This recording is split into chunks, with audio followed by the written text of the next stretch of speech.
তাদেরকে যা স্টেটমেন্ট করেছেন তাতে করে বিতর্কের অবসান ঘটিয়েছেন বটে, কিন্তু ব্যাপক বিতর্কও তৈরি হচ্ছে। কি বলবেন জগন্নাথ মন্দিরে যাওয়াতে?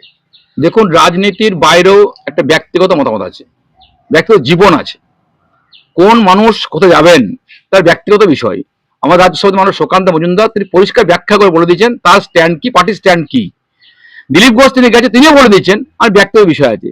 জগন্নাথের মন্দির হচ্ছে, দর্শন করতে গেছেন। আচ্ছা আপনি বলুন, রাম মন্দির হয়েছে, রাম মন্দির কারা করেছেন? বিশ্বভারতী করেছে। ভারতবর্ষে কোটি কোটি মানুষ গেছেন, কে তৃণমূল, কে কংগ্রেস, কে সিপিএম, কে অন্য ফরওয়ার্ড ব্লক, কে অন্য কিছু দল করে, বিষয় নয় এখানে। হিন্দুত্বের আবেগ, ঈশ্বরের মধ্যে বিশ্বাস। আজকে কুম্ভমেলা হয়ে গেল, কুম্ভমেলায় 76 মানুষ গেছেন ওখানে, সব বিজেপির লোক, সব আরএসএসের লোক। মমতা ব্যানার্জি না করেছিলেন, অনেক এমপি না করার পরও এমপি এমএলএ গেছেন ধার্মিক কারণে, ব্যক্তিগত কারণে।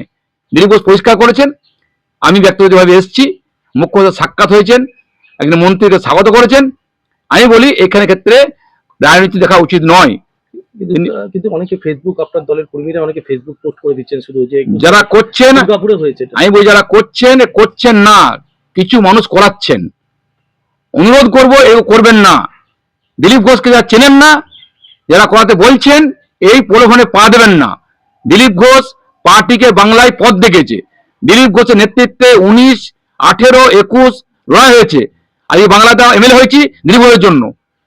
তাই দিলীপ ঘোষ যে কাজ করছেন, তিনি বুঝে করেন। আমি আবার বলছি, তার ব্যক্তিগত বিষয়ে মন্দিরে গেছেন, তার নিয়ে রাজনীতি খুঁজবেন না। দিলীপ ঘোষ পরিষ্কার করেছেন, আমি রাজনীতি ছিলাম, আছি, থাকবো বাংলার পরিবর্তনের জন্য। আমি আমার রক্তকে হামকে আগামী দিনে আরো দিতে থাকবো। তাই এইসব নাটক করে লাভ নেই। যারা বলছেন, যারা করাচ্ছেন, বিরত থাকুন।